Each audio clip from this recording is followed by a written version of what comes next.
Hello and welcome to the Aid Station. I'm Chris Robb, and today we head down to the Ashdown Forest, which I just learnt is the home of Winnie the Pooh. And there we get to meet Sarah Kenny, founder and director of Gladiator events. Hi Sarah, great to see you. Hi, great to see you too. Thanks for inviting me. Oh, wonderful to catch up, and you've got a really wonderful story to tell, and I'd love you to start by just sharing some of your background with the people that are watching, please. Sure. So I grew up in Hampshire in the south of England, in a sort of countryside location, and went to school there, and then went up to university up in the north of England in Leeds, where I studied languages. So when I graduated, I was looking for some kind of career that combined my language, that I could use my languages in, and my love of travel. So I thought of the travel industry initially, and didn't really know anything about event management or sports event management, anything like that at the time. So I just stumbled across event management as a career by a day's work experience of somebody that I knew in my local town. Sat down in an office in an event management company and discovered this whole world of incredible travel and events going on around the world and that kind of thing. And so immediately thought, right, this is for me. I found a website that listed all of the event management companies in the UK. I singled out all of the ones in London, 200 of them I found. I wrote a letter to all of them. And I got, of those letters, I got 3 interviews and a job. One of them led to a job. So that started my career in event management. And for 4 years, I worked in corporate event management, organising conferences and product launches and overseas trips for corporates around the world, which was incredible. But I think I realised there was something missing, because I was still loved being outdoors and sports, and I felt there was something just that wasn't quite there with what I was doing. So I took a bit of a year out to do a bit of travelling and working overseas. Came back and then ended up getting a job for British Military Fitness, which was a outdoor boot camp in the UK. Really, really big boot camp with military instructors, and it operated in just over 100 parks around the UK. Mm-hmm. And I set up, I worked in their events department initially, organising social events. That was social events for their members, like ski trips and adventure weekends, that kind of thing. But it quickly developed into me building some much bigger events for them. And one of the big success stories while I was there was I developed an obstacle race, which at the time was one of the first obstacle races in the UK. Back in 2011, it wasn't really very big at that time, obstacle racing, but I developed a military style obstacle race, which really tapped into the style of British Military Fitness. We had all the military instructors dotted around the course, called that the Major Series. And that ran for 4 years and was hugely successful. At its peak, we had 18,000 people coming along per year in 3 different locations in the UK. Which, at the time, it was really one of the only ones out there. And I sort of developed a complete love of this, obstacle racing world that I hadn't really known anything about before. But at that point, I was sort of looking for a bit of a new challenge. And I'd noticed that there were more and more obstacle races starting to emerge in the UK and overseas. But I did notice that there weren't really any that they seemed to be getting tougher and tougher and tougher. So they were, the next one that was being launched was 10 kilometers longer, or it had, extra tough challenges that were being thrown in, which is great. But at the same time, I felt like there must be a whole audience of people who just felt that was a bit too much. So I wanted to try and create a really fun obstacle experience that would encourage just your average person to go outdoors and bring along all their friends, because it's open to everyone, nothing too tough. That would really inspire people to get outdoors and get fit and healthy. So that was my launch point really for Gladiator events. I thought, let's see if there's something I can do with this. So I launched with an event which was a 5K run with lots of inflatables and slides and foam and water and, just all about fun and being in a big adventure playground, basically. And it quickly, early on, this was back in 2014 now, at the end of 2014, it became very obvious that it was something that really appealed to charity fundraisers as well. So I started getting a lot of calls from charities that were interested in taking part, that have fundraisers that wanted to take part. And so I quickly then sort of grew the business, started the business in a slightly different direction, which was what we now do, which is delivering bespoke challenges for charities. And they tend to be along that theme of open to everybody, fun, you know, family focused. A lot of them are still obstacle races. But we do them privately, essentially, so on a bespoke basis for charities. So the charities will come to us and say, you know, we've got a new event we want to launch, we've got these ideas, these are the people we want to attract, you know, what do you think we can do? And so we'll then go away and design those challenges and make sure that it's something that fits their market, but also that there's space for in the market. Wow. Yeah, that's sort of where we got to today. What a great story. And you were saying generally over 20 events on the calendar, and obviously you've been impacted significantly by COVID. What's the situation like in the UK at the moment? Well, at the moment, I mean, we're starting to see a few encouraging signs of some events starting to come back. Obviously, from our point of view, for Gladiator events, all of 20 events for this year have been cancelled. But there are some events happening in September, a couple in September, a few in October. But you know, everyone's treading carefully, and I think particularly in our industry, which is the charity fundraising events, you've got to be so careful, because you may feel 100% confident that you can operate your event safely, but you know, you've got to then reassure your participants that they're going to be okay. And it's that you know, you don't want to be putting your reputation on the line by launching too early and perhaps giving the wrong impression.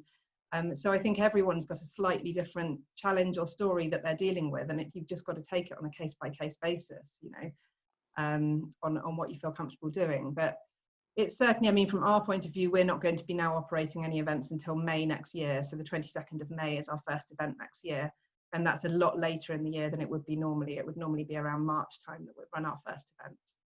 Wow. And you were saying before we came on air that that'll be a year and 8 months since between events. I'm sure that's put up a lot of challenges. I mean, you're saying you're a relatively small organization, so in some ways you haven't had to worry too much about staff and laying people off and so on. But what have been some of the challenges you've had to face around that, Sarah? Well, I mean, yes, so it's been very tough. So we've had, you know, my event manager who joined us back in October 2019. You know, she came along, she's going to be delivering the majority of our events, and she came along to our last event of the year in 2019.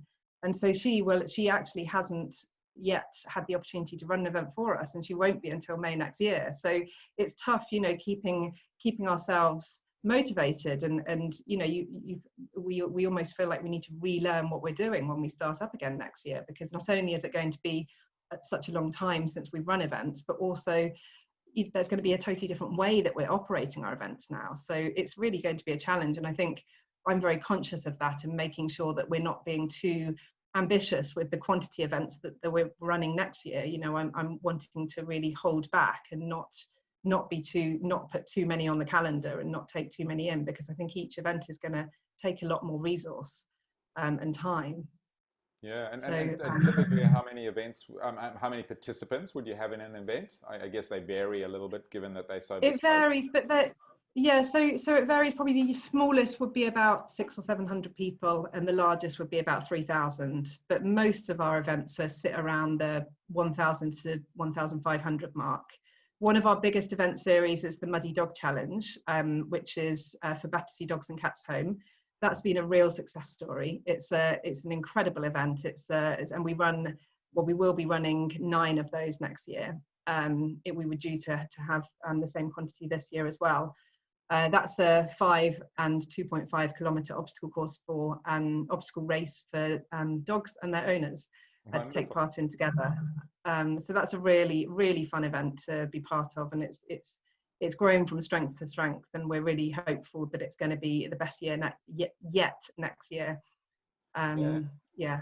Wow, that sounds like a really fun event. And you were saying, you know, from a charity perspective, obviously you're being cautious in terms of managing risk and reputation, but I'm assuming that real dichotomy for these charities. You hear so many stories about, you know, and particularly in the UK, charities rely heavily on events, you know, the London Marathon story, your story for contributing, and we're hearing stories of charities going out of business. But at the same time, some of those charities are sitting there saying, you know, our reputation's at stake as well. So I'm guessing that some of your clients are saying, we're not ready to take that risk, as much as you as an organizer is not ready to take the risk. It's a case of some of the charities saying the same thing, isn't it?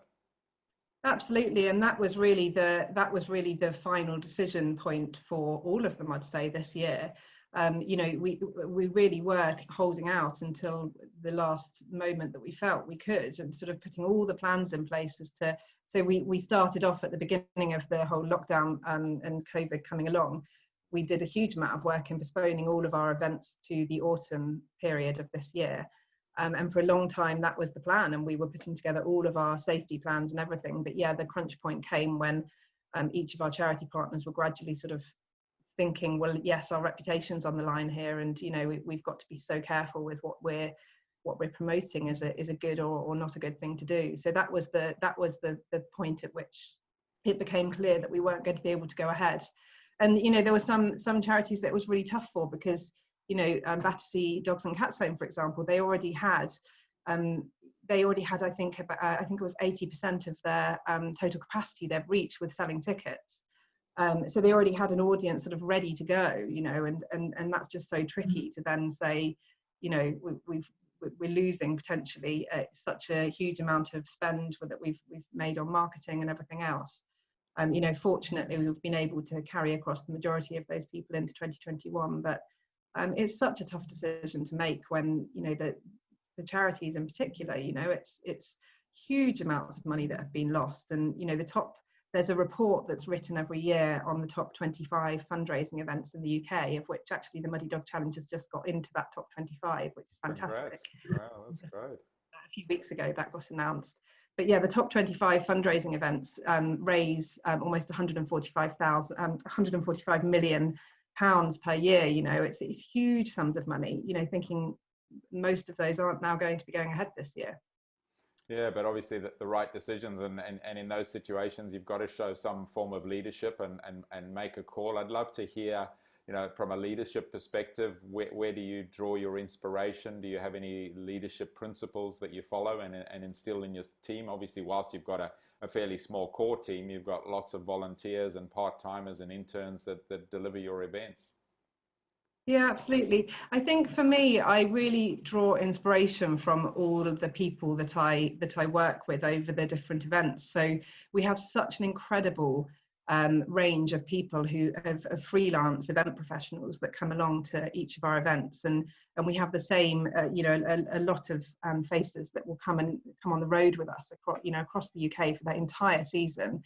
And, you know, the people that we, you know, that come and help us deliver our events are just an incredible bunch, you know, with amazing life stories from all around the world. And everyone comes together just for that shared joy of being outdoors and, you know, and helping people raise money for charity. And I think that, you know, rather than a sort of inspirational leader, for me, I just find so much inspiration from all the individuals and their stories and where they've come from and why they're choosing to come and work with us and what they're passionate about. I just love you know, bringing together all of these people and the buzz that you get when everyone comes together and realizes that they're all passionate about the same things. And, you know, we've built so many connections between people who have met at our events and then ended up going off, you know, hiking together or whatever it might be. I really love that connection building that we get from it.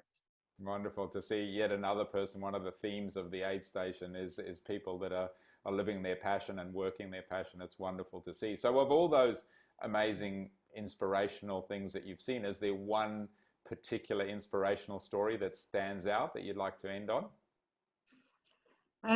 Well, I think the one thing that I've really found amazing and inspirational from this whole situation with COVID is just how much it's brought people together and made people more compassionate and more giving and more caring of each other. And you know, I've seen that with stories from our different charities that we work with, where, you know, charities have had to let all of their participants know that the event isn't going ahead. You know, they can have a refund if they want to, but the number of people who have just given their money and said, look, we're supporting you, we don't want to see your charity suffer. You know, we've got an education charity we work with in London who have both of their headline sponsors who just said, look, we want you to keep our sponsorship money. We know your event isn't going ahead, but we don't want to see you suffer. And I think, you know, that from that to just the general feeling of people coming together and being supportive of each other, I think that's something that I've just found such inspiration from, and I just really hope that's you know, that's almost a shift in the way people are with each other that moves forward into next year and beyond. And you know, hopefully that's one of the positives that we can pull from this whole situation. Wonderful. What a great point to end on. And it was something we spoke about before, wasn't it? Is that, you know, this collaboration, this spirit of support is one of the great things that's come out of it. Sarah, it's been wonderful talking to you. Thanks so much for making the time. I wish you all the very best with next year. Quite a wait until your next event, but I'm sure it'll go from strength to strength. As we were saying before, I think our industry is really going to, you know, continue to grow once we get past this, and people love doing obstacle races, and I'm sure they're going to come back to support charities. So all the very best with that, and thanks for your time. Thank you very much.